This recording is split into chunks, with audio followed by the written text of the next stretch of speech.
A gente pretende fazer uma boa discussão sobre o tema transação tributária. Sabemos muito bem que esse tema já tinha previsão do Código Tributário Nacional há mais de 50 anos e, finalmente, pudemos ter os dispositivos definitivamente regulamentados. A gente agora, no início do ano, teve a aprovação da lei em abril.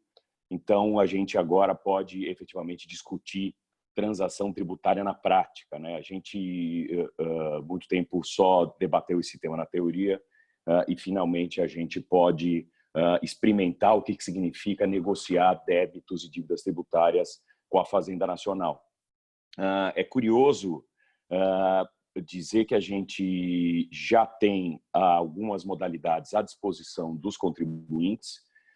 Recentemente, a gente, aqui na Comissão de Contencioso Tributário, fez até uma comunicação, um ofício à Procuradoria da Fazenda Nacional da Terceira Região e recebeu resposta desse ofício, e os números das transações são surpreendentes, especialmente nas modalidades extraordinárias. Já o número de pessoas que aderiram à modalidade já é bastante grande, os números são expressivos.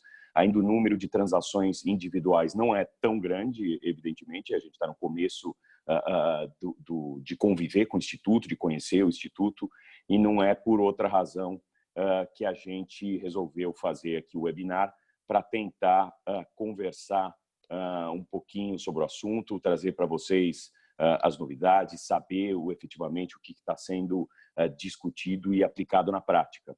Para isso, a gente vai contar com 2 palestrantes e 3 debatedores. Vou explicar agora um pouquinho o formato do webinar para que a gente possa acompanhar de maneira adequada. Então, gentilmente aceitaram o convite para participar aqui com a gente da nossa reunião sobre transação tributária, a Mariana Vieira, que é especialista em Direito Processual Civil pela Escola da Magistratura Paulista, procuradora-chefe da Divisão de Grandes Devedores da Procuradoria Regional da Fazenda Nacional, Terceira Região, e a Juliana, que também aceitou nosso convite, Juliana Costa, conhecida já de todos, professora da GV, doutora em Direito Tributário, que é chefe da defesa da Procuradoria aqui também da Terceira Região. Nós vamos ter 2 apresentações de 20 minutos, essa vai ser a parte inicial aqui do nosso webinar, e em seguida eu vou passar a palavra para a minha querida Maria Rita Ferragutti, que é vice-presidente da Comissão de Contencioso Tributário, que vai coordenar toda essa parte dos debates com a Zabeta Macarini, que é advogada, diretora executiva do GETAP, pós-graduada, especialista no assunto, e também com a Priscila, minha amiga Priscila Faricelli, que é mestre em Direito Processual pela USP, especialista em Direito Tributário, também coordenadora do grupo de arbitragem da CEBAR, do Comitê de Arbitragem aqui no Brasil. Então, nós vamos ter aqui, em primeiro lugar, algumas apresentações e depois a gente realmente migra para os debates. A ideia é fazer uma apresentação bem prática, é conhecer os institutos, é entender o que já vem ocorrendo na prática, tentando aqui tirar as dúvidas dos advogados que têm interesse no assunto e também de contribuintes que certamente estão nos acompanhando. A gente tinha mais de 250 inscrições, certamente a gente tem bastante gente acompanhando aqui a nossa apresentação. E com isso eu encerro aqui a fase inicial para a gente poder passar as apresentações. Eu estava só tentando pegar o número que eu mencionei, aqui achei. Mariana, você me permite, se você começar a sua fala? Na resposta do ofício da Procuradoria, eu já agradeço a Caterine pela resposta bem rápida, que nos permitiu ter conhecimento dos números, só para que todo mundo tenha isso na cabeça durante as apresentações. O número de transações celebradas já é de 31.964 até o meio de 2020. O valor transacionado, já 9 bilhões 600 milhões em transações. Nós tivemos 12 transações individuais e a gente tem um valor médio por transação de 300 mil. Então, assim, já é alguma coisa que está acontecendo na prática. E é com isso, deixando esses números para vocês depois comentarem um pouquinho, eu passo a palavra à Mariana, que vai começar a exposição do tema. Assim que a Mariana encerrar, a gente pode passar diretamente para a fala da Juliana e em seguida eu retomo a palavra. Muito obrigado, Mariana, Juliana, Maria Rita, Zabeta, Priscila, pela presença de vocês. Obrigado a todos por estarem nos assistindo. A palavra é sua, Mariana. Bom dia. Primeiro, queria agradecer à OAB, e faço isso na pessoa do Peroba e da Maria Rita por esse convite. Para mim é sempre uma honra estar aqui com vocês, ainda mais para debater um tema que é tão caro, a Procuradoria da Fazenda, né? É um tema que faz parte de um esforço institucional de poucos anos, mas de alguns anos, muito forte, voltado à redução da litigiosidade, à aproximação da Fazenda Nacional com os contribuintes e o que a gente chama de customização da cobrança, né, de adequação da cobrança ao perfil de cada devedor, numa tentativa de entregar, por um lado, eficiência nos resultados, mas também, por outro, a razoabilidade nos meios. Justamente nesse contexto que a transação na cobrança da dívida ativa se encaixa. Eu queria começar conversando com vocês, chamando a atenção para uma premissa básica, mas que muitas vezes gera confusão, que é a seguinte: transação não é refis. E quais são as grandes diferenças, né? Refis, em regra, o que a gente tem no refis é um direito subjetivo do contribuinte à adesão a programas pré-formatados, em que os descontos e os prazos de pagamento são uniformes para todo e qualquer contribuinte. E, historicamente, o que a gente vê é que os principais beneficiários dos vários programas de refis dos últimos 20 anos são empresas com alta capacidade de pagamento. Isso, na visão da Procuradoria, acaba gerando uma influência negativa em termos de política fiscal, porque gera quase que um desincentivo à conformidade fiscal do contribuinte. A gente imagina que sobre a dívida tributária incide juros simples, né? Então muitas vezes pode valer a pena a demora no pagamento, porque as empresas tinham antes não só uma expectativa, mas quase que uma certeza de a cada 2 ou 3 anos ter um novo programa de parcelamento especial com prazos bastante dilatados e descontos generosos.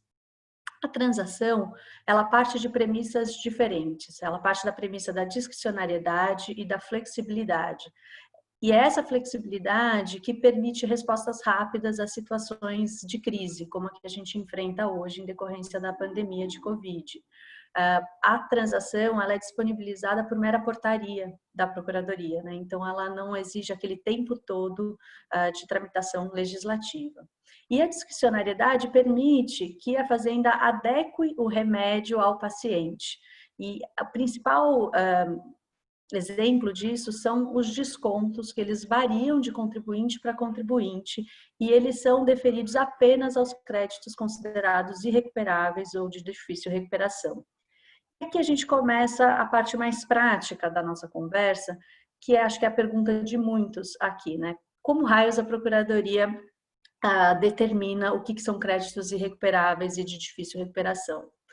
A aferição do grau de recuperabilidade da dívida, ela está mencionada tanto na portaria do Ministério da Economia 293 de 2017, como na portaria PGFN 9.917 de 2020. E esses instrumentos, eles trazem um sistema bidimensional de avaliação. O que é isso? São analisados 2 eixos de variáveis. Em um dos eixos, a gente tem as variáveis relacionadas à dívida, então, o valor total da dívida inscrita, o valor da dívida garantida, o valor da dívida parcelada, então todas as variáveis atinentes ao débito. E no outro eixo estão as variáveis relativas ao devedor. Essas variáveis são informações prestadas pelo próprio contribuinte ou por terceiros à administração tributária. Que tipo de informação? Receita bruta, nota fiscal de saída, informações prestadas em DCTF, GFIP, impostos retidos na fonte, massa salarial atual, volume de arrecadação via GPS ou DARF e algumas outras bases de dados, mas sempre nessa mesma linha.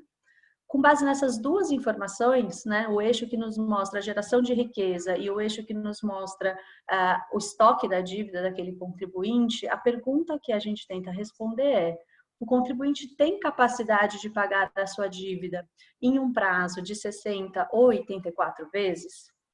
Se a resposta for sim, esse contribuinte é classificado nos ratings A ou B e não tem direito a descontos. Se a resposta for não, ele é classificado no rating C e D, e aí sim ele tem direito a descontos.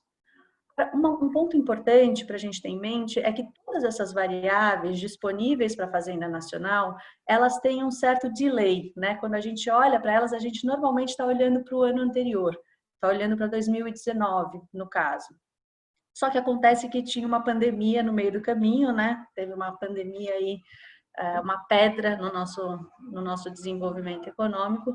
Isso exigiu que a gente pensasse uma solução para conseguir olhar o impacto da crise nas empresas aqui e agora, e não esperasse para que esse impacto fosse refletido só no ano que vem, como em regra aconteceria.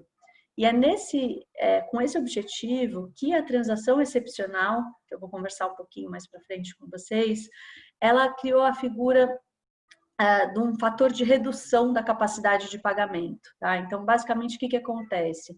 O contribuinte, ao acessar o sistema do Regularize, ele informa a sua receita bruta mensal de março de 2020 até o mês anterior à adesão e também informa a receita bruta do mesmo período de 2019. E a redução percentual dessa receita bruta mensal, ela entra como um fator de redução da capacidade de pagamento ou rate, que foi calculado de acordo com o sistema bidimensional que eu conversei com vocês. Tá? Com isso, algumas empresas A ou B, elas caem para C e D e têm acesso a desconto. Tá? A Procuradoria estima, ainda é uma estimativa, porque muitas dessas informações a gente ainda não tem dados, mas a Procuradoria estima que mais de 70% dos contribuintes tenham acesso a descontos no modelo da transação excepcional. Além disso, existem algumas situações que puxam o rating para baixo, que elas necessariamente fazem com que aquele débito seja considerado irrecuperável ou de difícil recuperação. Que situações são essas?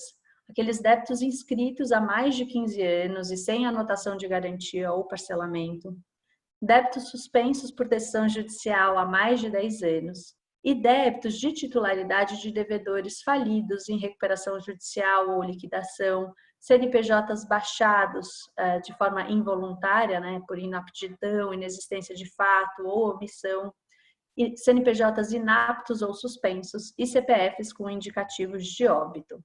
Esses débitos são sempre considerados irrecuperáveis, tá? Mesmo se forem titularizados por empresas com alta capacidade de pagamento. Uma vez que a gente delimitou quem são aqueles contribuintes que têm acesso aos descontos, a pergunta é quais são os limites máximos desses descontos. E, em regra, o limite é de 50% sobre o total da dívida. Em algumas situações particulares, como microempresas, empresas de pequeno porte, santas casas, o desconto máximo vai para 70%, tá? Mas vamos ficar aqui com a regra padrão, que é 50% sobre o total da dívida. Esse desconto, porém, ele é limitado aos acréscimos legais, ou seja, ele nunca pode atingir a rubrica principal do débito. Tá bom? Se os 50% chegarem à rubrica principal, eles são diminuídos para que o desconto fique limitado aos acréscimos legais, aqui entendidos como multa, juros e encargo legal. Além disso, o desconto é limitado pela capacidade de pagamento do contribuinte, aferida da forma que eu mostrei para vocês. Uma pergunta que muitas vezes surge é: e se eu discordar da capacidade de pagamento, a gente chama como CAPAG na Procuradoria, e se o contribuinte discordar da CAPAG que lhe foi, enfim, calculada? E se ele disser, olha, essas informações estão erradas, ou existe peculiaridades que a Procuradoria não está vendo do meu negócio que eu preciso informar, e isso reduz a minha capacidade de pagamento. Se o contribuinte achar que está nessa situação, ele tem o direito de apresentar um pedido de revisão da capacidade de pagamento. O procedimento está previsto no artigo 62 e seguintes da Portaria 9.917. Ele vai apresentar um requerimento com todas as informações econômico-fiscais necessárias para que a Procuradoria possa ir de forma artesanal, manual, reolhar a sua capacidade de pagamento e, se for o caso, reenquadrá-lo em algum outro rate. Quem pode transacionar, né? Que débitos podem ser transacionados? Todos os débitos inscritos em dívida ativa da União, sejam aqueles de natureza tributária ou não. com exceção das dívidas de Simples Nacional, porque aqui há uma exigência de lei complementar que ainda não foi editada, e das multas de natureza penal. Os débitos de FGTS também dependem de uma autorização do Conselho Curador do Fundo. Todas as outras dívidas inscritas em dívida ativa da União podem ser transacionadas. Vamos agora rapidinho para as modalidades de transação que estão à disposição dos contribuintes atualmente. São 4.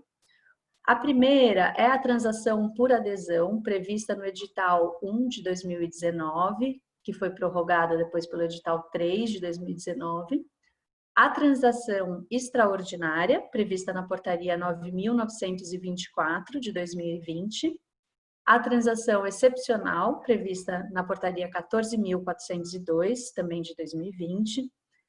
E a transação individual, prevista na portaria 9.917, todas de 2020. Vou focar com vocês na transação excepcional, que me parece que é a que pode gerar mais dúvidas, tá?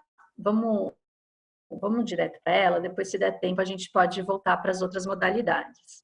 A transação excepcional foi uma resposta que a Procuradoria trouxe à situação de crise gerada pela pandemia do coronavírus. Então, é uma portaria bastante recente, a transação foi aberta agora no dia 1º de julho e ela está vigente, né? O prazo de adesão vai até o dia 29 de dezembro de 2020. O valor máximo para adesão por meio exclusivamente eletrônico, ou seja, simplesmente pelo site do Regularize, é de 150 milhões por modalidade. Aqui entendido modalidade, a modalidade previdenciária e a de demais débitos. Valores acima de 150 milhões, né? Empresas que queiram negociar valores acima de 150 milhões por modalidade, elas vão poder negociar, mas daí a modalidade é transação individual, negociação presencial ou atualmente virtual com a Procuradoria, não é uma adesão simplesmente pela plataforma eletrônica, tá? Então, para aderir pela plataforma eletrônica é o limite de 150 milhões por modalidade. Que débitos que podem ser transacionados? Aqueles débitos enquadrados na capacidade de pagamento C e D, irrecuperáveis ou de difícil recuperação.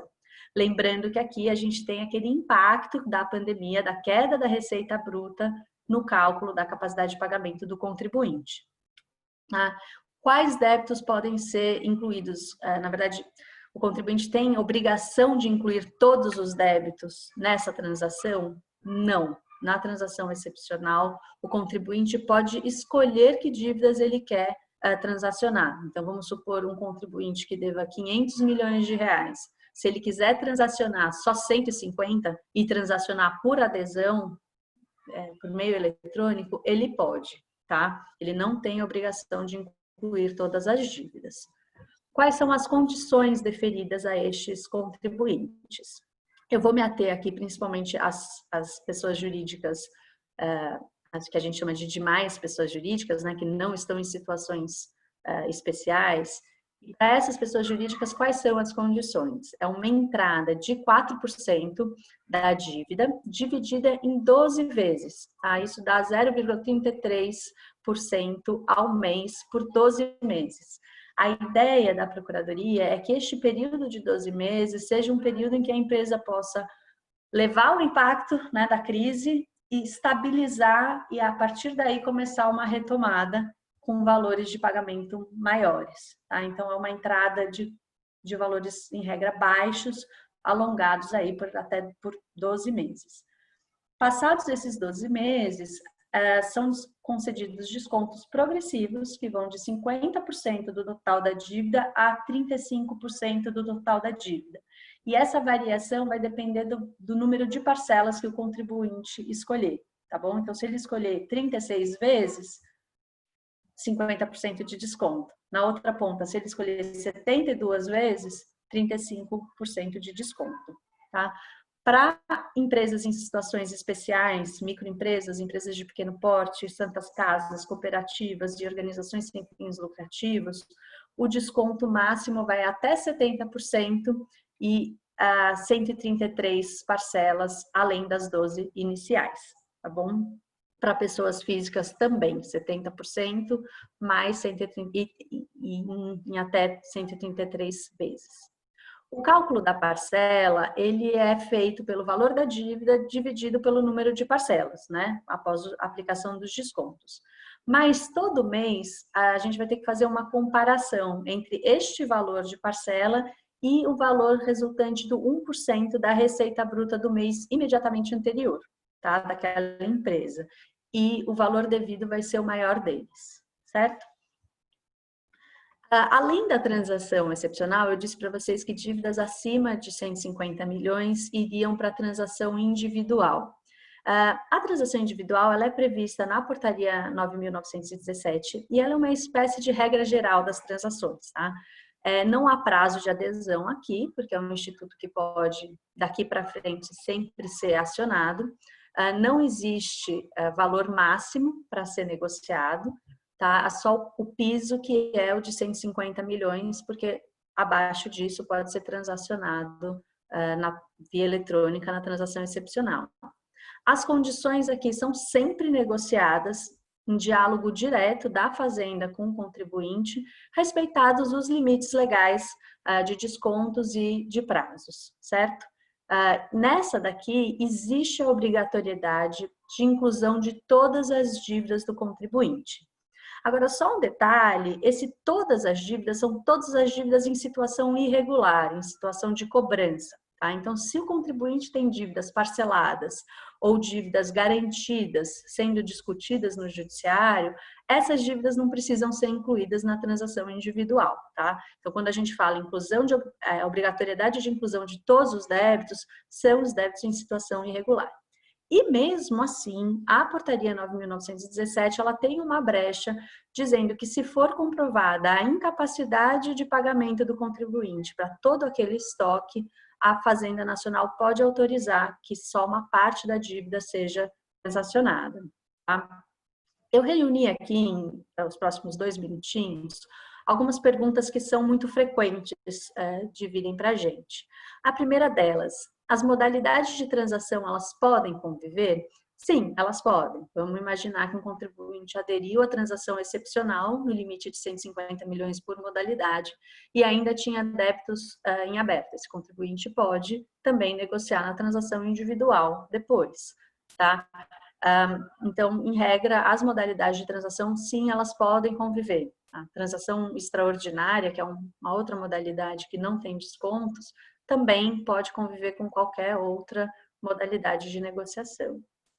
E quem tem parcelamento, né? A transação pode conviver com parcelamentos? Pode. Como eu disse, na transação a gente foca nas dívidas que estão em situação irregular. As dívidas que estão parceladas podem continuar ali no seu parcelamento, bonitinhas, quietinhas. E se o contribuinte quiser migrar de um parcelamento ativo para a transação excepcional? Ele pode? Pode. O contribuinte vai ter, por isso, acesso à sua capacidade de pagamento e às condições que a Fazenda lhe oferece na transação excepcional antes de aderir. Isso significa o quê? O contribuinte vai entrar na página da PGFN na internet, vai acessar o portal Regularize e ali ele vai acessar um sistema chamado CISPAR. Nesse CISPAR vai ter uma abinha escrito Declaração de Rendimentos e Receitas, em que o contribuinte vai prestar todas as informações exigidas ali com relação aos anos de 2019 e de 2020. São informações basicamente voltadas à apuração da receita bruta do contribuinte. Ele vai prestar todas as informações e o sistema vai devolver para ele falando, olha, a Fazenda Nacional considera que você tem capacidade de pagamento A, B, C ou D e as condições que a gente oferece para o adimplemento das suas dívidas são essas, este percentual de desconto e estes prazos, respeitados sempre os limites legais. Se o contribuinte olhar para isso e falar, vale a pena? Legal. Ele vai entrar no parcelamento dele, desistir do parcelamento e daí sim, depois, ele vai aderir à transação excepcional, tá? Na prática, porém, um alerta, acho que razoável de se fazer, é que é muito pouco provável que o contribuinte queira migrar dos parcelamentos excepcionais, 11.941, PERT, 12.996, porque as condições desses parcelamentos foram muito vantajosas. Então, eu acho até todos os casos que eu analisei até hoje, não fazia muito sentido para o contribuinte migrar dos parcelamentos excepcionais para a transação. Tá? Mas isso é possível, se ele quiser. Como aderir, eu já coloquei aqui para vocês, né, no portal do Regularize. Uma pergunta que aparece muito, né? Eu só posso aderir à transação excepcional se eu sofri impacto da pandemia? Quer dizer, se o meu faturamento em 2020 caiu? Não. A regra aqui vale a máxima do chão não passa. Tá? Então, se a empresa já era classificada como C e D antes da pandemia, se o faturamento dela se manteve estável, até mesmo cresceu um pouco em 2020, isso não vai impactar a capacidade de pagamento. Como eu disse, a queda percentual do faturamento, ela entra apenas como fator de redução da CAPAG, tá certo? Última pergunta que eu listei aqui como interessante é: se uma empresa aderir hoje à transação excepcional e daqui até o fim do ano outros débitos forem inscritos, o que ela pode fazer? Esses débitos podem ser incluídos na transação excepcional já negociada? Sim, eles podem. Basta o contribuinte apresentar um requerimento à Procuradoria com pedido de revisão da sua conta para que essas novas dívidas sejam incluídas na transação excepcional e a elas vão ser aplicados o mesmo percentual de descontos e o mesmo prazo antes negociado. Certo? Acho que eu encerro por aqui nos meus 20 minutos e fico à disposição para as perguntas posteriores. Obrigada. Mariana, muito obrigado pela sua fala e trazer todas essas explicações de maneira sistemática ajuda demais para a compreensão, além das dicas práticas que você já deu. Muito claro, acho que foi bom para todo mundo, de fato, conseguir compreender o que já está acontecendo e o que está à disposição dos contribuintes para se valer dessas modalidades. Eu entendi que a Juliana ia se concentrar um pouco mais na questão de contencioso, você na cobrança e ela um pouco mais na questão de contencioso, né? E com isso eu passo então a palavra à Juliana para que ela possa fazer a fala inicial de 20 minutos e aí em seguida a gente passa para os debates. Eu já queria, antes só da Juliana começar, chamar a atenção de todos para continuarem mandando as perguntas aqui, a gente está anotando, eu estou vendo que algumas perguntas já estão chegando, então nós vamos ter depois um tempo bem grande para os debates. Mandem as perguntas, porque é hora de a gente conseguir esclarecer questões práticas. Nós vamos ter aqui a Mariana e a Juliana à nossa disposição por uns 40, 45 minutos depois das falas, tá bom? Então, continue mandando aqui ou no chat ou no Q&A, a gente está fazendo as anotações. Vamos lá, Juliana, 20 minutinhos, a fala é sua agora. Obrigada, eu agradeço o convite feito pela OAB, em especial pela Comissão do Contencioso. Faço isso em nome do Peroba. Obrigada por mais essa oportunidade de podermos falar sobre o tema da transação. Eu agradeço muitíssimo a Maria Rita, a Zabeta, a Priscila, por estarem aqui hoje e especialmente a Mariana, já esclareceu bastante o tema da transação. Mariana é uma colega de trabalho daquelas que eu admiro imensamente, né? Mariana é muito comprometida e realmente quando a gente tem no ambiente de trabalho pessoas que se mostram tão identificadas com a causa pública, isso para quem está lá no dia a dia é realmente um estímulo diário para que a gente cada vez mais possa fazer o nosso trabalho bem feito, se aproximar do contribuinte e poder, por exemplo, entrar nessa nova era, né? Porque, a meu ver, nós estamos entrando numa nova era. Não só o contribuinte, como a fazenda, que é a era da negociação, né? Então, eu estou na Procuradoria há 20 anos e eu talvez não imaginasse que 20 anos depois eu estaria vivendo o que a gente está vivendo hoje, né? A transação, ela está lá no CTN desde 66, mas a regulamentação veio agora. E talvez essa seja uma grande pergunta. Por que essa regulamentação da transação tardou tanto, né? O que ela veio no ano de 2019 com a MP do contribuinte legal? Talvez a gente precisasse amadurecer, né, dentro do nosso sistema essa possibilidade. E a gente não pode esquecer que isso foi feito, o papel relevantíssimo da academia, e aí eu cito a Priscila, cito a Tatiane Piscitelli, né, que sempre se dedicaram a esse tema nos últimos anos, né, vem se dedicando a esse tema, e também ao papel relevantíssimo da própria Procuradoria da Fazenda Nacional, que foi se preparando para chegar no momento atual, né? Então, a gente não pode pensar que a transação ela veio como desceu de paraquedas aqui para que todo mundo começasse a ver uma nova modalidade de resolução de conflito. Não. A Procuradoria ela foi se ajustando a um modelo, como disse a Mariana, customizado de cobrança do crédito tributário, foi introduzindo no sistema uma série de regulamentações para que nós chegássemos hoje a uma maturidade capaz de fazer com que possamos sentar com o contribuinte e efetivamente, por meio de concessões recíprocas, dispensar multa, dispensar juros, tudo com a finalidade de resolver conflitos, né? Então, o que a Mariana falou, e eu quero pontuar bem a minha fala, porque assim, a Mariana, ela se dedicou à transação na dívida.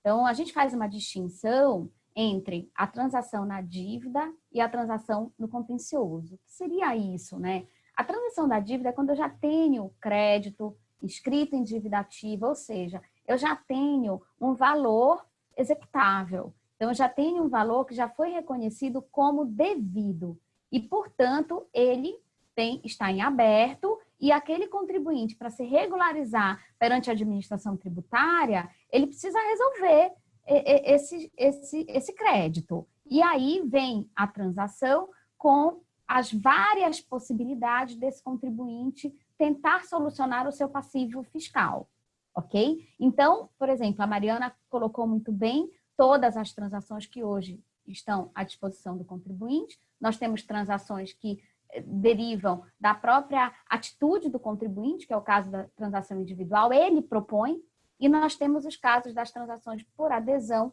que não são transações que o contribuinte possa ter interferência na forma como essa transação é colocada dentro do sistema, porque ela já vem pronta e acabada, cabendo ao contribuinte apenas o quê? Aderir se aquela transação for boa para ele.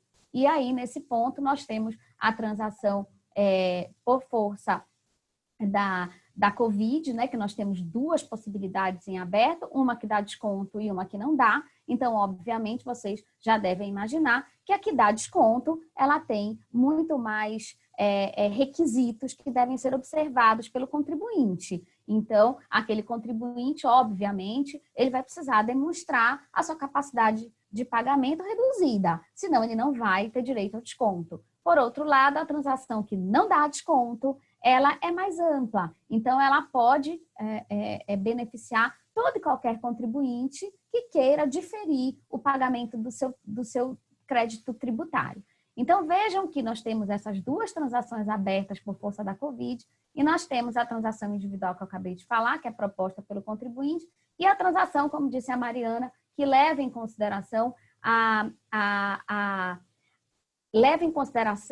o próprio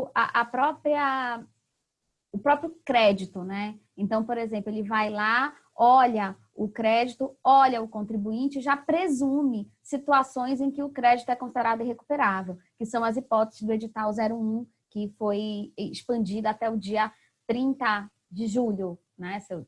30 de julho, o contribuinte pode aderir a essa transação. Por que é importante eu retomar um pouco a fala da Mariana? Que exatamente para que quem está nos ouvindo, possa entender sobre o que eu vou falar, né? Porque até então, nós só estávamos falando da transação da dívida e agora, a partir do dia 16 de junho de 2020, nós tivemos um grande passo, que foi a regulamentação no âmbito do Ministério da Economia da transação do contencioso. Então, até então, o que é que nós tínhamos? A possibilidade real do contribuinte fazer transação de dívida. E tínhamos a previsão legislativa de uma transação chamada transação do contencioso, envolvendo causas de relevância jurídica, de relevante controvérsia e disseminada, ou envolvendo débitos de pequeno valor. Só que, apesar da previsão legal, não tinha regulamentação. E a partir de 16 de junho, essa transação do contencioso, ela foi regulamentada, tá? E ela foi regulamentada por meio da portaria do ministro da Economia 247 de 2020. Então, vejam já a primeira diferença do que a Mariana falou e do que eu estou falando. As modalidades de transação na dívida são regulamentadas unicamente pela Procuradoria da Fazenda Nacional, por uma razão bem simples. São débitos que estão sob a administração da Procuradoria da Fazenda Nacional, porque estão inscritos em dívida ativa. Por outro lado, a transação no contencioso pode envolver débitos que estão inscritos em dívida ativa, que estão sob a administração da Procuradoria da Fazenda Nacional, mas também pode envolver débitos que ainda estão em discussão administrativa, seja envolvendo uma controvérsia jurídica relevante disseminada, seja porque apresentam baixo valor, abaixo de 60 salários mínimos. Então, vejam que aqui a gente precisa de uma regulamentação um pouco mais ampla, que envolve o ministro da Economia, que envolve a Secretaria da Receita Federal, que envolve a Procuradoria da Fazenda Nacional.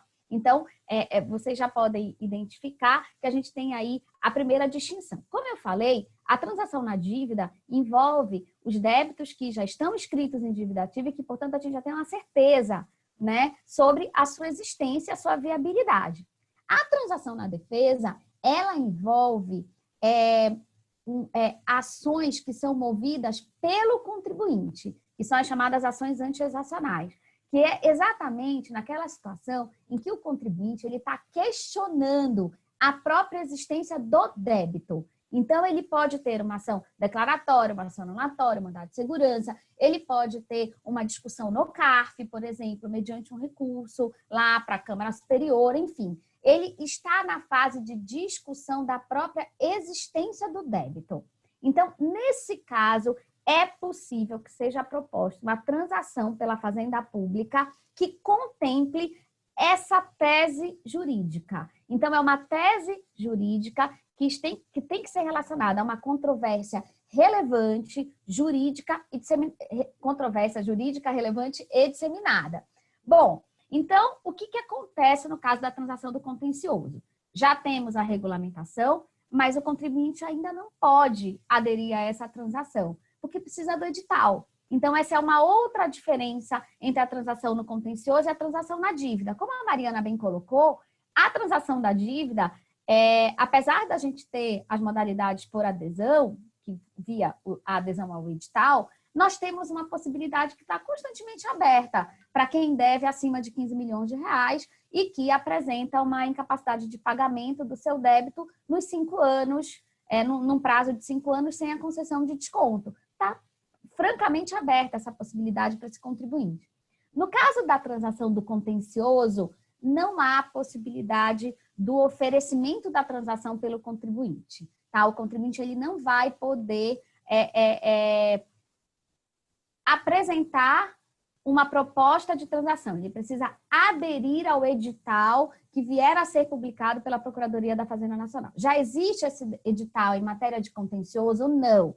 Mas eu não tenho dúvida que nós temos um passo muito largo com a regulamentação em junho, porque a qualquer momento nós podemos ter um edital trazendo uma tese que, se o contribuinte aderir, ele poderá ter um benefício. E qual seria esse benefício? Desconto de até 50% do valor do crédito e diferimento em até 84 vezes. Isso, gente, é um ponto super importante, porque esse contribuinte, veja, ele pode ter desconto sobre o crédito.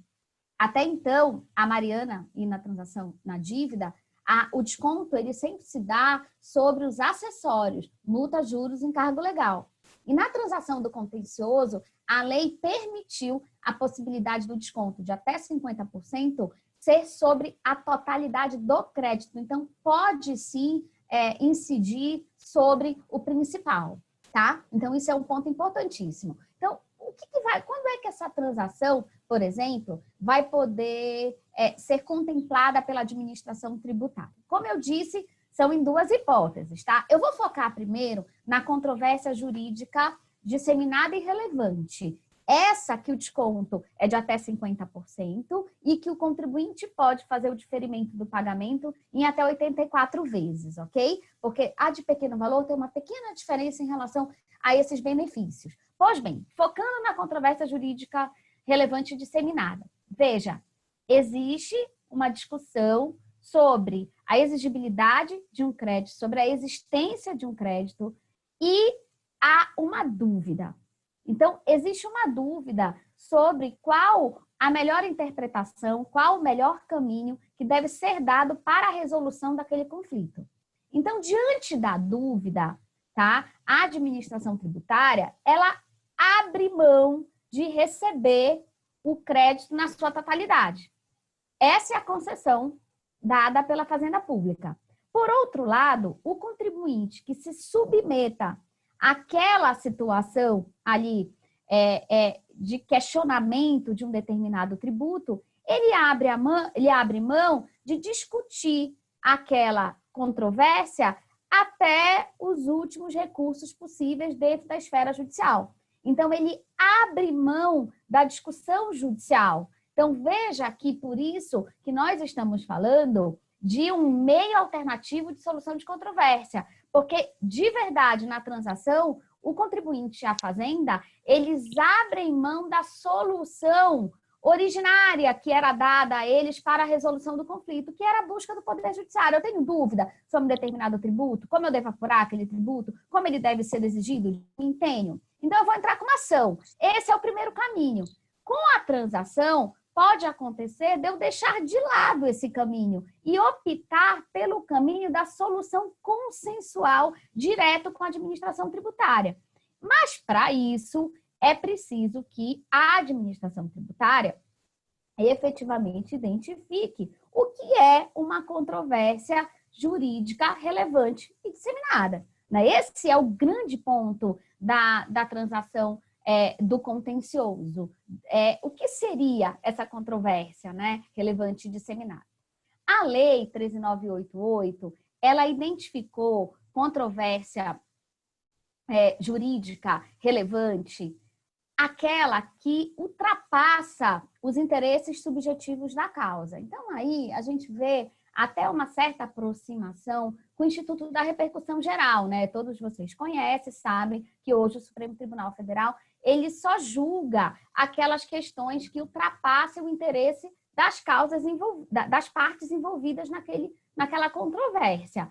Essa mesma ideia foi passada para que a administração tributária possa identificar quando uma causa é considerada juridicamente relevante. Ela tem que ultrapassar os interesses daquelas pessoas que estão discutindo. Então, eu preciso, por exemplo, identificar que aquela causa atinge um número maior de pessoas, um grupo, pode ser até um grupo específico de contribuintes de um determinado setor econômico. Mas o que importa é que, para ser relevante, ela precisa atender além do que aquelas partes que estão litigando dentro do processo. Pois bem, veja aqui, quando veio a portaria 247, que foi a regulamentação dessa transação do contencioso, ficou um pouco mais claro o que seria a relevância e a disseminação da controvérsia, né? Então, por exemplo, além da portaria ter seguido, óbvio que a portaria não pode falar mais do que a lei, mas ela especificou um pouco mais o que seria, como a gente preenche o conteúdo dessas expressões.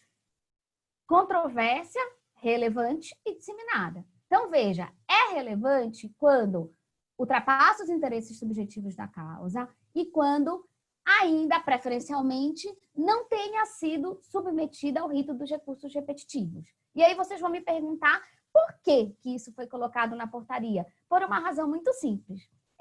Aqui, nós estamos falando de um meio alternativo de solução de controvérsia. Então, precisa ter a dúvida.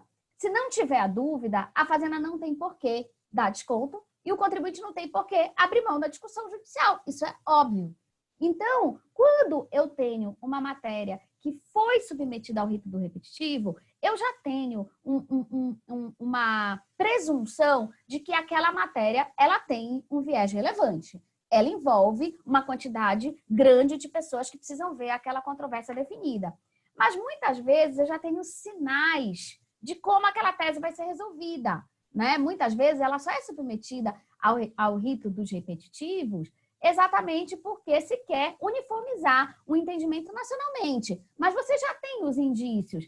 Nesse caso, não vejo que seja uma hipótese, por exemplo, de transação, porque você não vai ter a dúvida eficaz sobre a incerteza daquela tese. Então, veja que, nesse caso, a portaria, então, colocou preferencialmente ainda não submetida ao rito dos recursos repetitivos, mas é preferencialmente. Se já tiver sido submetida, pode ser que aquela tese seja eleita como passível de transação? Sim, sim. Depende do quê? Dos demais critérios que a administração tributária vai observar. E quais seriam esses critérios? Aí a portaria, eu achei que ela foi muito feliz ao, por exemplo, presumir a relevância se há um impacto econômico igual ou superior a R$1 bilhão.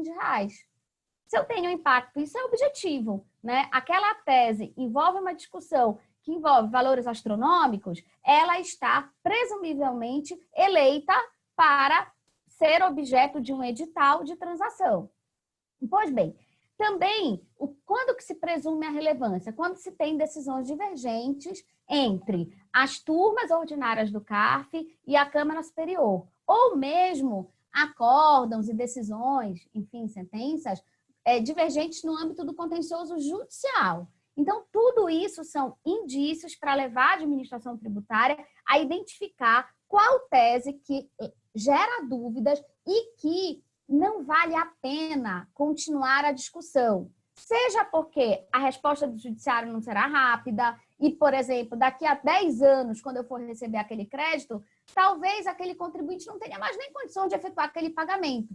Por outro lado, se nesse momento é fixada a possibilidade de desconto, não só isso vai ter impacto na redução do litígio, como também vai ter impacto no recebimento daquele valor, ainda que não integral, mas ele será real. Vai entrar determinados valores dentro dos cofres públicos. E o que seria a controvérsia disseminada? Então, embora a lei não tenha descido a minúcias sobre essa disseminação, né, para mim fica bem claro que a portaria ela trouxe critérios bem objetivos.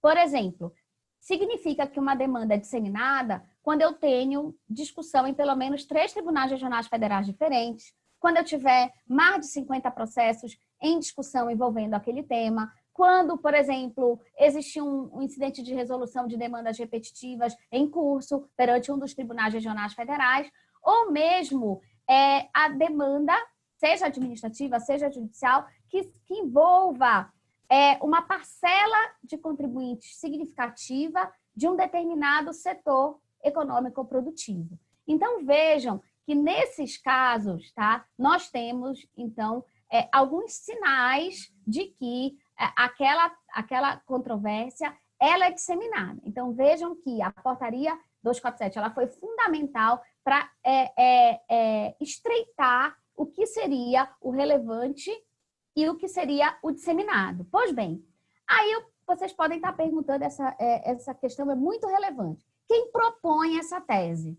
Bom, a portaria também foi muito feliz, porque ela trouxe outros atores para proporem essas teses, tá? Ela não é só proposta pelo fisco. Claro que existe a possibilidade da propositura desses temas para análise da Procuradoria da Fazenda Nacional junto com a Receita Federal, pelo secretário executivo do Ministério da Economia, pelo Procurador-Geral da Fazenda, pelo secretário da Receita Federal, pelo presidente do CARF, e aí aqui inclui os participantes da sociedade civil, por exemplo, o presidente do Conselho Federal da OAB, o presidente do CNJ e o presidente de confederação que seja representativa de interesses de uma categoria econômica ou central sindical, os mesmos que indicam os representantes dos contribuintes no CARF. Então, vejam que interessante, porque é possível que os advogados, por meio das suas entidades representativas, ofereçam temas à administração tributária. Obviamente que a administração tributária ela vai ter que analisar se aquele tema se insere dentro da ideia de controvérsia jurídica relevante disseminada. E aí, nesse caso, a administração tributária, sem dúvida nenhuma, ela vai ter que fazer vários cotejos, né? Vai ter que verificar a legalidade, a constitucionalidade daquela controvérsia. Tem outras teses semelhantes a essa que já foram discutidas em outros tribunais. Existe uma posição jurisprudencial para um lado ou para o outro? Qual é o custo desse litígio? Essa tese, qual é o impacto dela sobre a arrecadação? Então, veja que tudo isso vai ser colocado dentro de um contexto de decisão. E dentro desse contexto de decisão, a administração tributária vai poder propor um edital e os contribuintes que se adequarem na sua situação concreta àquela realidade que está descrita no edital poderão aderir. Terão desconto, terão diferimento no pagamento. E só para encerrar minha fala, e aí eu deixo para as perguntas, as dúvidas que porventura existam, seria o seguinte: eu falei agora da controvérsia relevante, disseminada, né, que pode atingir todo e qualquer contribuinte, independentemente da sua capacidade de pagamento. Isso é bem importante deixar claro. Mas, por outro lado, a portaria ela não esqueceu do pequeno contribuinte. A lei também, obviamente, não esqueceu do pequeno contribuinte. Então, é possível fazer também um edital de transação para os débitos de até 60 salários mínimos, envolvendo pessoas físicas, envolvendo microempresas, empresas de pequeno porte. E veja que aí a controvérsia pode estar ocorrendo no âmbito do CARF ou no âmbito judicial. E, nesse caso, o contribuinte tem que abrir mão da discussão e pode ganhar o quê? Um desconto. Esse desconto, ele pode ser de até 50%, tá? E o pagamento diferido em até 84 prestações. Uma coisa só que é para deixar bem clara. Ele só ganha o desconto máximo se ele pagar a dívida em até 12 meses, tá? Isso é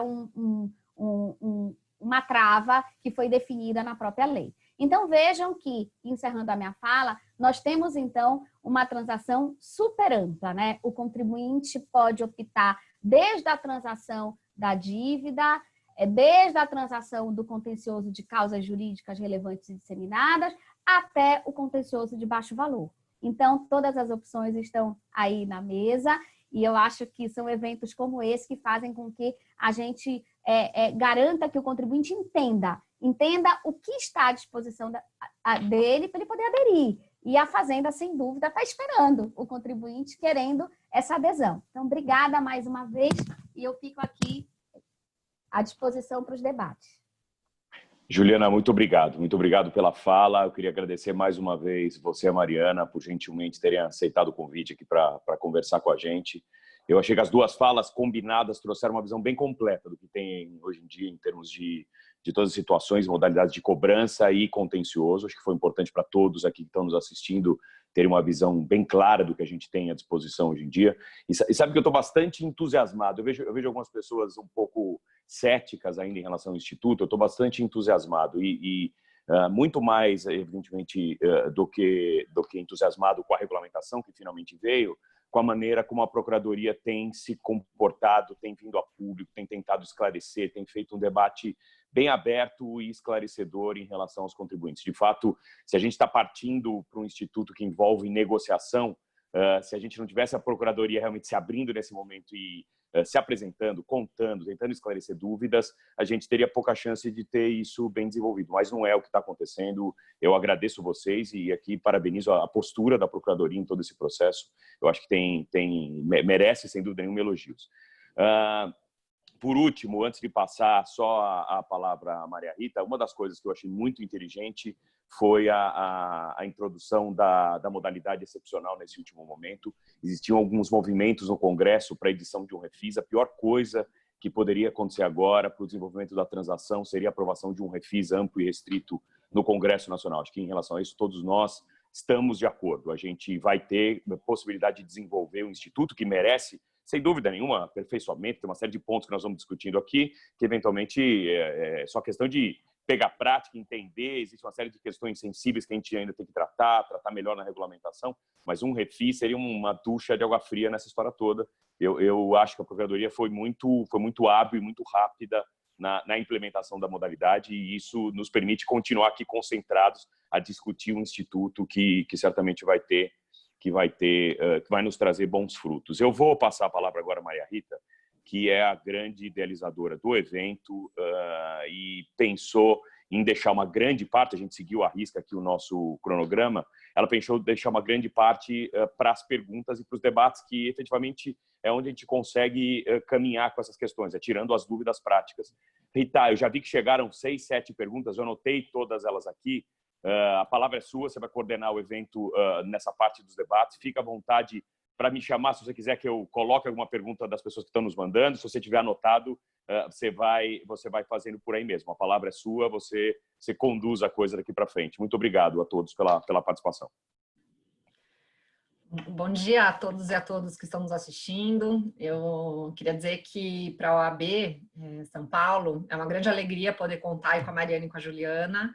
Assim, de fato, o tempo de vocês, a disponibilidade para poder nos esclarecer dúvidas do dia a dia, né, é extremamente valioso, porque eu acho que a grande maioria dos advogados aqui do estado de São Paulo já tiveram oportunidade de analisar a lei, de tentar entender os editais, mas, de fato, são muitos pontos, são muitos detalhes, e nem sempre é muito fácil, né, de poder tratar isso de uma maneira a apresentar aí para os nossos clientes, para os contribuintes. Então, eu acho que essa oportunidade que a gente está tendo agora de poder levar para vocês quais são as nossas dúvidas é extremamente valiosa. Então, assim, realmente, muito obrigada aí pela parceria, né, da Procuradoria, e eu faço coro aí aos elogios do Peroba, porque eu não tenho dúvida de que a transação não seria um sucesso, como de fato está sendo, se não fosse pela postura de vocês em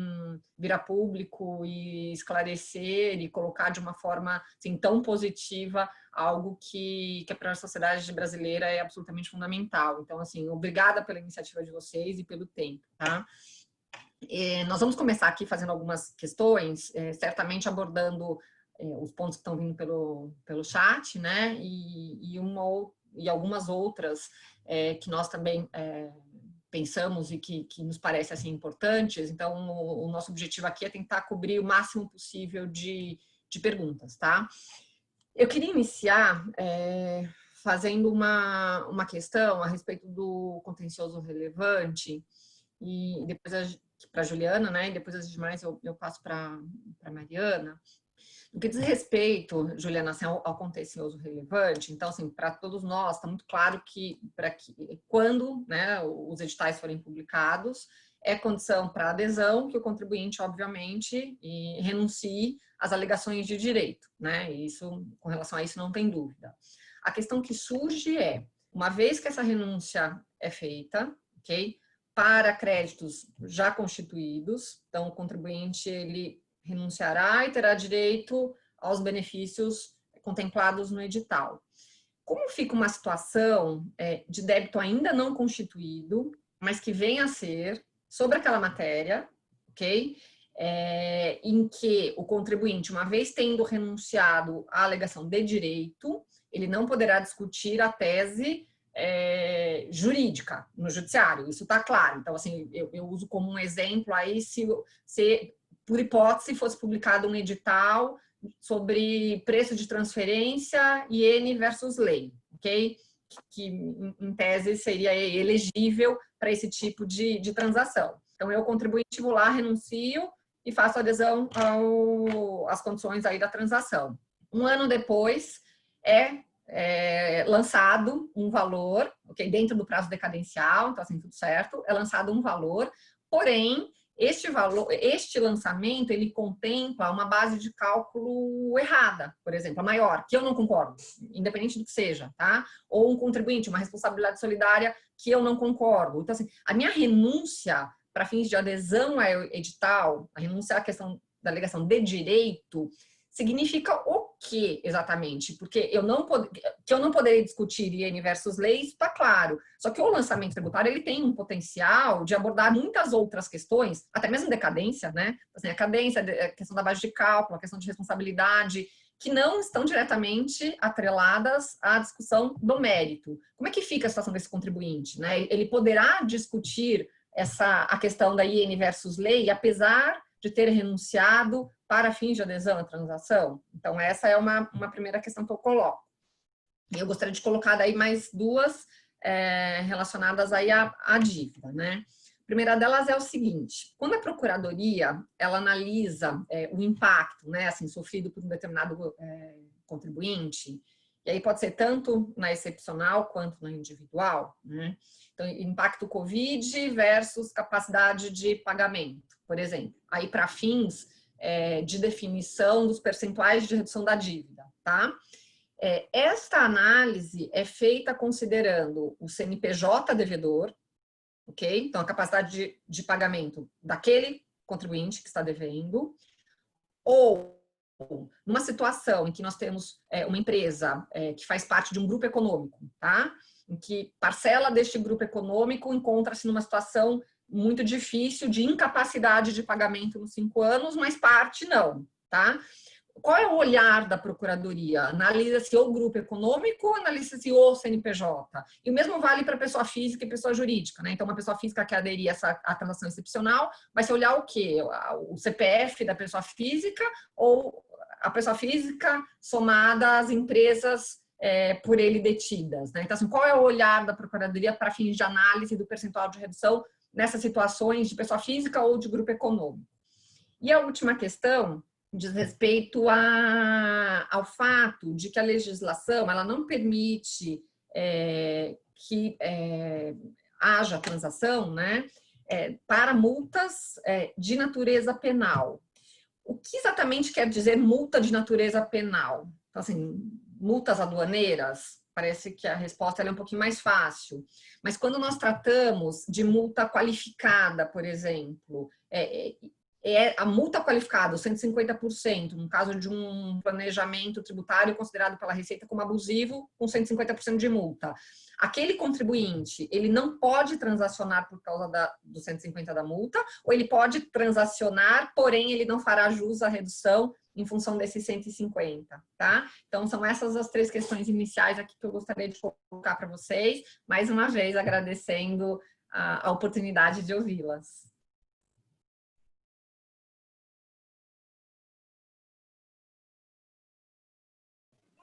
Começa a Juliana ou eu? Eu tô esperando, Rita, quem começa? Aí fica a critério de vocês. Aí, de Juliana, se você quiser começar. Ju, se quiser falar do contencioso, depois eu vou para a dívida. Tá. Então, bom, a pergunta da Maria Rita é bem interessante, muito interessante, porque, na verdade, realmente, vejam, quando a gente está falando de transação, a gente está falando em concessões mútuas, né? E a concessão do contribuinte abre mão da discussão daquela tese. Então, realmente, aquela tese que foi contemplada no edital, se o contribuinte adere, ele está abrindo mão de discutir no presente e no futuro. Exceto, tá, essa discussão no futuro, ela só passa a ser possível se vier uma eventual decisão em sede de recurso representativo de controvérsia e uma fixação de um posicionamento distinto àquele que ele aderiu por via do Poder Judiciário. Mas aí funcionaria da fixação do entendimento pelo Judiciário para o futuro. O que ficou para o passado, o contribuinte abriu mão. Então, no caso que a Maria Rita coloca, né? E aquele contribuinte que abriu mão, então? Aí, um ano depois, aparece um débito sobre o mesmo assunto, mas ele está discutindo questões que passam ao largo daquela discussão principal. Bom, aí eu acho que se a questão efetiva não é a discussão, ele reconhece que a controvérsia que está lá no edital está ok, ele está discutindo uma decadência, eu não vejo como uma coisa se misturar com a outra. Eu acho que são coisas distintas. O que não poderia era aquele contribuinte, levando em consideração uma discussão distinta, tentar rever um posicionamento que ele mesmo aderiu lá atrás. Tá? Então, nesse ponto, eu não vejo grandes problemas, Maria Rita. Agora, realmente, esse contribuinte ele precisa estar ciente, ele está abrindo mão da discussão. Então, e assim, eu vejo muitas pessoas me perguntam, em todas as webinars que eu participo, mas depois aquele contribuinte, ele aderiu, aí mudou a decisão, aí o judiciário começa a julgar de acordo com o que ele entende. Ele pode rescindir a transação para retomar a discussão judicial? Não, não pode. Porque, veja, primeiro que aquele crédito tributário nem existe mais, porque ele abriu mão da discussão daquele crédito, né? Então, eu vejo também que é assim, as cartas estão na mesa, adere quem efetivamente quiser, naquele momento, resolver seu passivo tributário e tiver dúvidas sobre incertezas sobre a resolução daquilo. Agora, como eu digo, transação é meio alternativo. Nada vai impedir que um outro contribuinte não adira e depois de 10 anos tenha uma resposta jurisdicional diferente. Isso pode acontecer, tá? Agora, cabe ao contribuinte avaliar qual é a melhor opção para ele no momento da adesão àquela tese jurídica, mas aí vão ter as consequências dessa adesão. Espero que eu tenha respondido, Maria Rita. Vamos lá para as perguntas relativas à dívida. Uma delas foi com relação à análise da CAPAG, né, da capacidade de pagamento ou do impacto da pandemia. Se a gente olha o CNPJ do devedor principal ou o grupo. A primeira coisa que eu acho que é importante deixar claro, todas as modalidades de transação por adesão, ou seja, a do edital 1, a extraordinária não tem desconto, então importa menos. Então, a por adesão e a excepcional, elas vão olhar só o CNPJ do devedor principal. Tá? Então, você vai informar os dados do devedor principal e o sistema vai te retornar a capacidade de pagamento deste devedor. Não vai olhar nada além.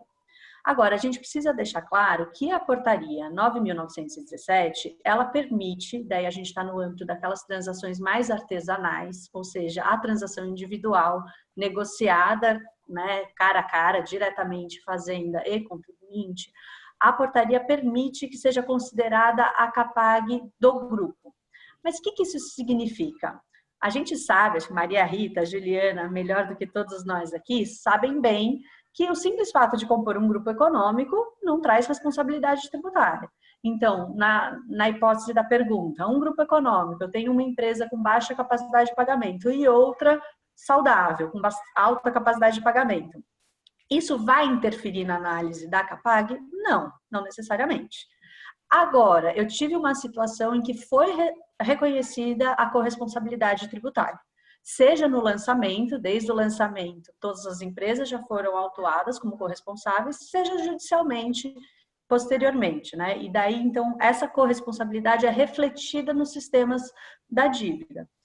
Nessa situação, para aquelas empresas declaradas corresponsáveis pela mesma dívida, a Fazenda pode somar as capacidades de pagamento. Tem ali uma fórmula que a gente junta para analisar a capacidade de pagamento do grupo, tá?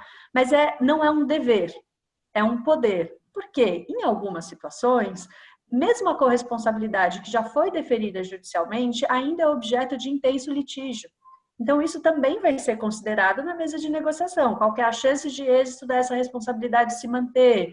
Vale a pena para a Fazenda Nacional continuar nessa discussão, né, e correr o risco do judiciário e o tempo do judiciário, ou é melhor negociar desde já? Então, isso vai entrar no diálogo entre Fazenda e contribuinte, tá? Mas nas modalidades por adesão, essa hipótese sequer existe, tá? Com relação à segunda dúvida, né, que é a vedação para a transação de multas de natureza penal. Aqui a interpretação é restritiva. Multa de natureza penal é multa penal mesmo, fixada como pena por fato típico no processo criminal. Tá? Multa aduaneira pode ser transacionada? Pode. A multa de 100% que substitui a pena de perdimento de bens pode ser transacionada? Pode. A multa qualificada pode ser transacionada? Pode. Na MP 899, né, na medida provisória, existia uma restrição e a multa qualificada não podia ser transacionada. Essa restrição caiu na conversão em lei. Então, a 13.988, ela não traz essa vedação. Então, as multas qualificadas podem também ser inseridas na transação, em qualquer uma delas. Obrigada, Mariana. Juliana, vocês foram muito claras aí nas respostas. Eu passo agora para a Priscila. Olá, bom dia a todas e a todos. É uma honra estar aqui. Eu agradeço na pessoa do Peroba o convite e mais um evento aí misto das comissões de Direito Processual Tributário, de Contencioso e de Direito Tributário. Então é muito bacana essa parceria, porque inevitavelmente os assuntos se encontram e sabemos na prática do dia a dia o como é importante essas discussões. E é uma honra mais uma vez estar aqui com a Mariana, com a Juliana. Não só uma honra participar do debate, mas como também acompanhar essa mudança de paradigma que pessoas como vocês estão implementando na Procuradoria. É muito bacana fazer parte dessa construção e acompanhar como a gente tem mudanças. Eu me lembro que há uns 2 anos atrás eu participei de um evento na PGFN justamente para falar de transição e tudo mais, e a gente ainda percebia muita gente, nossa, mas será que vai dar certo? E como evoluímos, né, de 2, 3 anos para cá, certamente é uma nova era e vai mudar não só a forma de advogar e a forma de tributar no Brasil, como a forma de litigar. Né? Vamos deixar o litígio para o que precisa ter litígio e vamos sentar e conversar no que dá para sentar e conversar. Eu dei uma passada nas perguntas e tinha algumas outras anotadas aqui, e vamos direto ao ponto, até mesmo porque a gente tem o tempo aqui para respeitar o horário de todo mundo. Sei que todo mundo deve ter muitos compromissos ainda. Eu marquei 3 perguntas aqui que eu queria endereçar para vocês, até para ficar mais claro, e algumas tirando um pouco das perguntas que o público está fazendo aqui. Então, voltando um pouco na questão de responsável, grupo econômico, que a Mariana estava comentando, eu queria só, Mariana, se você puder entrar um pouco, né? A gente entrou na questão de grupo econômico e eu queria entrar um pouco na parte do responsável. Então, naquela dívida em que está contra a pessoa jurídica e aí o sócio, o administrador, em algum momento é incluído como responsável. Como que funciona essa análise da transição nessa situação? Ou seja, o responsável eventualmente tem um patrimônio na pessoa física e a dívida está contra só a pessoa jurídica. Eu tenho visto muita gente com dúvida sobre como vai ser a análise nessa situação, que não é grupo econômico, é sim do responsável que entra por responsabilidade pessoal aí pelos débitos da pessoa jurídica. E uma outra pergunta que eu tenho visto muito, inclusive das empresas que analisam propostas de transação, é com relação a depósitos judiciais.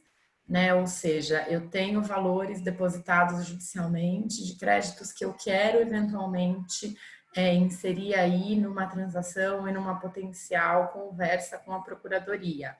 Esse débito depositado pode ser objeto de algum tipo de desconto?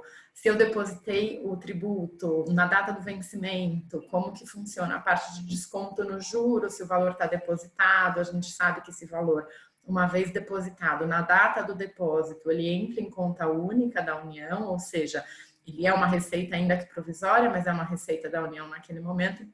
Acho que todos acompanharam aí as discussões ao redor da 11941, em que foi considerado, né, no frigir dos ovos, e até mesmo por conta de decisão do STJ, de que esse desconto vai incidir apenas sobre os juros e multa efetivamente depositados pelo contribuinte, ou seja, aquela correção pela Selic que o banco aplica no depósito a partir da data do depósito estaria fora. Então, eu queria entender um pouco como que vocês têm feito essa análise na prática.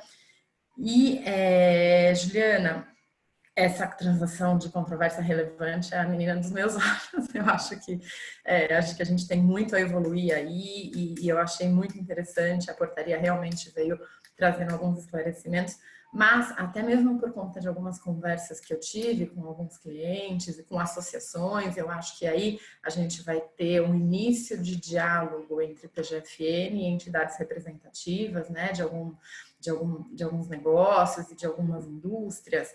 E uma pergunta que aparece muito se existe uma adesão para alguma discussão que seja muito setorial, né? Então, vamos pensar eventualmente uma discussão que envolva engarrafadores de bebida, né? Então, é uma questão que só tem para esse tipo de empresa. Como que funciona? Todos os todos os contribuintes são obrigados a aderir para que haja uma adesão efetivamente ou não? Pode haver uma adesão pela discussão e aqueles contribuintes que assim optarem fazem a adesão e os que não optarem podem seguir nas discussões judiciais. A gente sabe que muitas vezes as discussões podem até estar submetidas ao rito repetitivo, mas dependendo da situação, uma transação pode, inclusive, eventualmente dizer, olha, houve uma transação setorial sobre esse assunto e se trabalhar em tribunal superior ou até mesmo em tribunal regional, caso esse repetitivo seja regional, né, como resolver essa situação em razão da transação. Então, eu queria ouvir um pouco o que você tem a falar sobre isso e, de novo, agradeço, parabenizo, é uma honra estar aqui com vocês debatendo um pouco mais a evolução desse instituto. Acho que vamos seguir a ordem até para facilitar. Eu comecei com a Mariana. Vamos lá para as perguntas de dívida. A primeira, com relação ao responsável pessoa física, né? A lógica que eu conversei sobre o grupo econômico também vale para o responsável pessoa física. Então, nas modalidades de transação por adesão, se olha só o CNPJ do devedor principal, no caso do exemplo, a pessoa jurídica. No caso das transações individuais, como a gente conversou, são aquelas negociadas de forma artesanal, conversa, diálogo direto. A portaria 9.917, ela abre espaço para que seja considerada, então, o patrimônio, a capacidade de pagamento dos corresponsáveis. Eu estou entendendo que, no caso do exemplo, a pessoa física já foi corresponsabilizada ali por uma das hipóteses, por exemplo, do 135 do CTN. Neste cenário, a capacidade de pagamento dela pode ser trazida para a negociação? Pode. Necessariamente ela vai ser? Não. Depende muito de uma análise de risco da situação, né? É uma corresponsabilidade absolutamente consolidada, reconhecida, já bateu no tribunal, no Papa, voltou e todo mundo falou que é corresponsável. A capacidade de pagamento pesa muito na balança? Daí a gente pode trazer para a discussão, tá? Então, vai depender muito de caso a caso. A gente já participou de negociações em que a capacidade de pagamento da pessoa física entrou prestando garantia. Por exemplo, ela autorizou a penhora de algum imóvel para fazer uma garantia integral para aquela dívida transacionada. Então, é uma análise muito de caso a caso, tá? Vale a mesma lógica da resposta que a gente falou para o grupo. Com relação aos depósitos judiciais, aqui acho que é importante a gente fazer um esclarecimento prévio. A portaria 9.917, ela seguiu a mesma lógica do PERT, que foi o último programa de parcelamento. Isso significa que os depósitos judiciais, eles primeiro são convertidos, né, transformados em pagamentos definitivos e imputados à dívida, e só o saldo remanescente daquela dívida sofre descontos. Então, no caso de depósito integral, basicamente não sobra nada para conceder desconto. Tá? Agora, em depósitos parciais, por exemplo, a empresa sofreu bacenjúdice, sofreu constrições e tem aí depósitos parciais. A gente converte aquele depósito e o saldo remanescente é objeto de desconto, tá bom? Então, aqui, aquela discussão toda que aconteceu na 11.941 e seguintes, aqui não se aplica, porque necessariamente a gente primeiro converte o depósito, imputa a dívida e transaciona o saldo remanescente. No caso de depósitos integrais, não vai ter sentido a transação, porque não vai ter possibilidade de desconto, né? Nesse sentido. Ju, com você. Bom, sobre a pergunta, Priscila, eu penso da seguinte forma. Claro que na hora de definição da tese que pode ser objeto da transação, tem que ser levado em consideração os critérios que estão pré-definidos. E um deles, sem dúvida nenhuma, é que pode sim ser restrito a um grupo específico de contribuintes vinculado a uma atividade específica. Então, quanto a isso, eu vejo que a administração tributária ela tem que trabalhar nas teses que darão a ela algum retorno, né? Obviamente que são teses que são controversas e que ela quer fazer o recolhimento logo. Mas, na medida em que o edital sai, nenhum contribuinte pode estar obrigado a aderir àquele edital. Até porque a transação, né, como eu falei ao longo da minha fala, ela é um meio alternativo. Então, o contribuinte ele precisa olhar, naquele momento que ele está discutindo uma regra matriz de incidência tributária, ele precisa verificar qual é a melhor solução que para ele se adequa. Então, ele quer continuar discutindo judicialmente ou ele quer pagar logo com desconto. Então, vai ter que se levar em consideração a situação do contribuinte naquele momento, né? Então, por exemplo, a gente se depara muito na prática com contribuintes que muitas vezes estão discutindo um determinado débito, chegam na procuradoria, por exemplo, querendo fazer um negócio jurídico processual.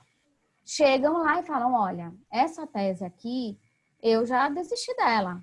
Está demorando muito, o judiciário não me dá uma resposta, isso está impactando a minha atividade, e eu, apesar de ter algum benefício pelo fato de eu ter entrado com o processo judicial, eu quero encerrar essa discussão.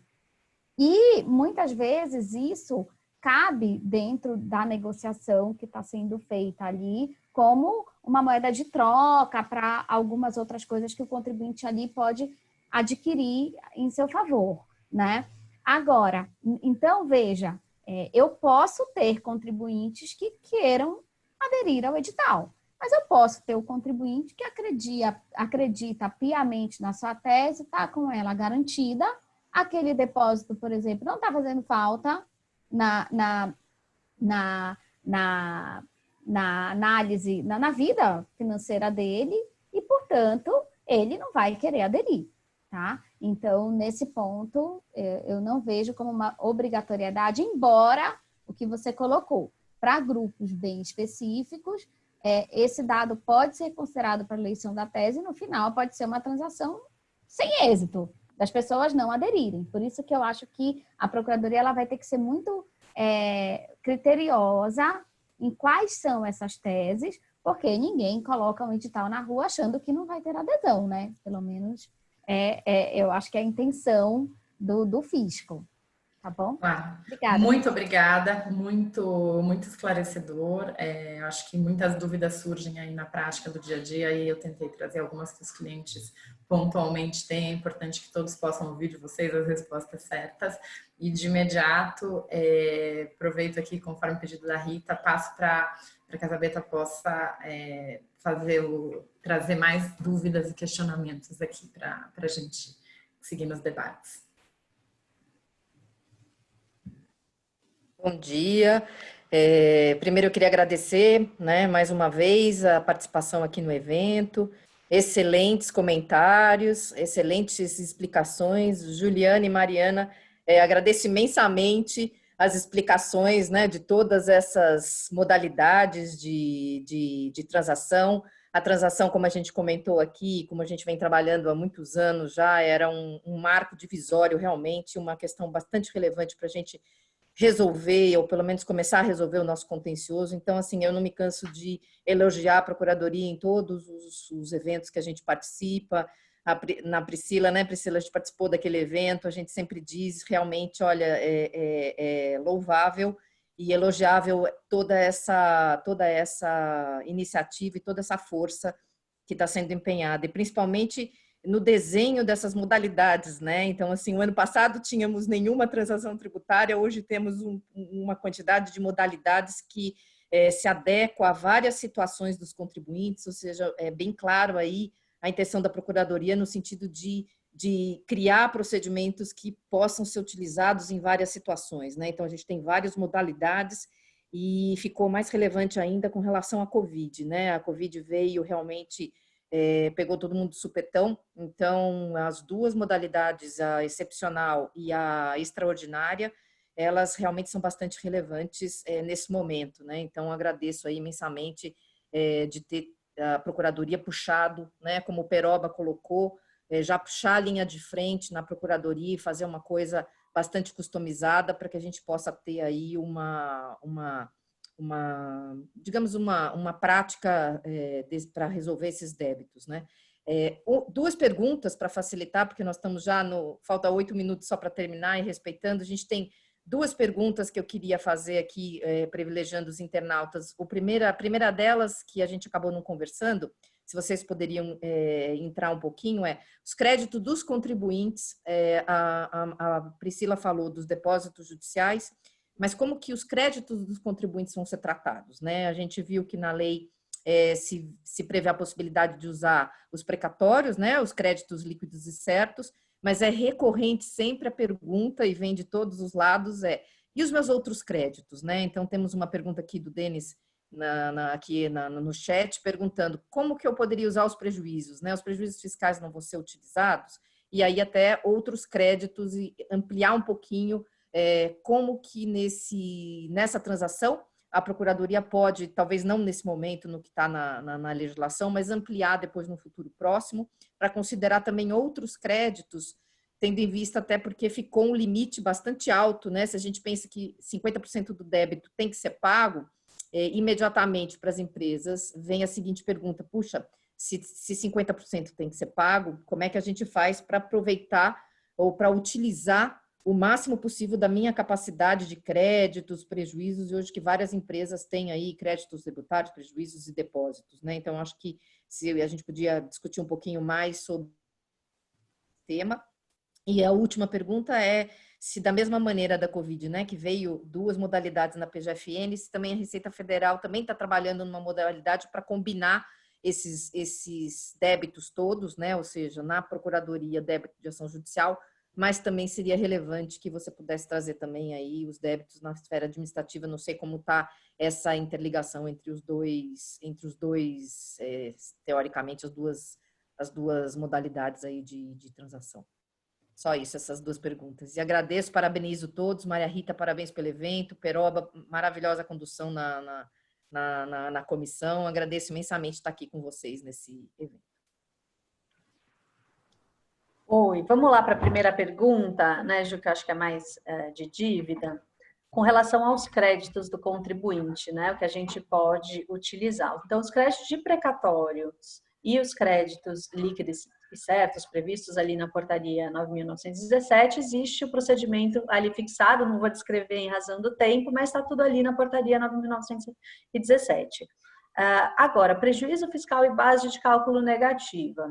Não, isso não tem previsão, não é possível utilizar esses valores para fins de adimplemento. Os últimos parcelamentos inaugurados aí pela 11941, eles trouxeram um pouco esse prejuízo fiscal e a base de cálculo negativo, equiparando um pouco a moeda, né, para pagamento dos tributos, mas isso foi absolutamente excepcional, limitado a estes programas, e na transação isso não entra. Tá? Então, esses créditos não podem ser utilizados para fins de adimplemento dos tributos transacionados.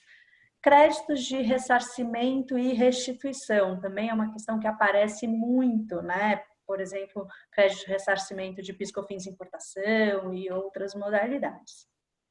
Não existe uma previsão específica para a utilização desses créditos. Aqui a gente tem que analisar muito a situação de cada uma das empresas. Esses créditos de ressarcimento, eles estão submetidos à IN 1717 da Receita, né? Então, se o contribuinte não apresentou declaração de compensação, para compensação voluntária, a DECOMP, esses créditos eles são homologados e vão para compensação de ofício. E ali a gente está no âmbito muito da interlocução com a Receita Federal, e a gente não pode fugir dessa ordem legal de compensação de ofício, tá? Agora, é impossível conversar sobre esses créditos? Impossível não é, depende muito da situação de cada um dos devedores, mas a gente não pode mudar a ordem legal de imputação, tá? Para compensação de ofício. Agora, uma coisa que acontece muito, se o contribuinte tem créditos já homologados, por exemplo, pela Receita Federal, muitas vezes o contribuinte usa esses créditos para pagar os seus correntes via DECOMP, né? E libera caixa para negociar os tributos vencidos e já inscritos em dívida ativa. Essa é a forma mais fácil de lidar com esse tipo de crédito, porque daí o contribuinte libera seu caixa, negocia os inscritos em dívida e apresenta DECOMPs para compensar os tributos correntes com aqueles créditos já reconhecidos, tá? é isso com relação a uma possível transação no âmbito da Receita. Acho que a Juliana também pode se colocar com relação a isso, mas hoje, assim, a gente realmente fala pela Procuradoria, a gente tem as modalidades disponíveis pela Procuradoria, não temos nem conhecimento, nem como antecipar, digo isso aqui por mim, qualquer coisa relacionada à Receita Federal do Brasil. Não sei se a Juliana quiser complementar. Eu vou complementar, porque, na verdade, a transação da dívida, que foi toda exposta pela Mariana, ela exige a inscrição. E a inscrição, o débito já está na área de administração da Procuradoria da Fazenda Nacional. Agora, nós podemos ter, sim, transação envolvendo débitos ainda na fase da Receita Federal, mas aí seria ou os débitos de pequeno valor ou por força da tese relevante e disseminada, né? Então, aí, nesse caso, tanto que está previsto na lei que os editais, eles sejam conjuntos, né, para determinadas questões, ou quando eu tenho pequeno valor no âmbito da Receita Federal, o edital virá só da Receita Federal. Agora, se a discussão for judicial em relação aos débitos de pequeno valor, viria pela Procuradoria da Fazenda. Então, acho que a lei, ela deixou bem clara a atribuição de cada órgão. Então, assim, pode vir uma transação por parte da Receita Federal, sim, mas eu imagino e tenho convicção que ela se daria no âmbito do contencioso e não no âmbito da dívida. Pontualíssimos, né? 10h30. Exato, exato, são 10h30. Acho que em função aí da hora, a gente podia encerrar, né, Peroba? Passo para o Peroba, mas antes gostaria realmente de reiterar aí meus agradecimentos. Foi uma oportunidade assim, incrível. Tá? Muito obrigada para vocês. É isso, a gente tem que respeitar o horário, 10h30. A gente poderia ficar aqui bastante tempo, porque eu estou vendo no chat, a gente tem perguntas de todos os tipos aqui, desde empresas que estão já em processo de falência, questões relacionadas a garantias para todas as modalidades de transação, a utilização de informações prestadas no âmbito de qualquer uma dessas negociações para serem usadas em outros contenciosos do mesmo grupo econômico. Ou seja, tem várias perguntas. Se o pessoal quiser mandar para a comissão de contencioso, para a comissão de direito tributário, a gente pode encaminhar as perguntas ou mesmo algumas questões mais simples, a gente pode até responder diretamente, mas infelizmente a gente tem que encerrar pelo horário. Eu agradeço mais uma vez a participação de todos. Juliana, Mariana, mais um agradecimento. Maria Rita, Zabeta, Priscila, parabéns pelas perguntas, pelas intervenções. E com isso eu encerro aqui a transmissão. O próximo evento da Comissão de Contencioso vai ser em relação aos julgamentos virtuais do TIT e do CMT. Logo mais a gente faz a divulgação desse evento. Muito obrigado a todos. Tchau, tchau. Bom dia para todo mundo. Até logo. Obrigada. Até mais. Tchau.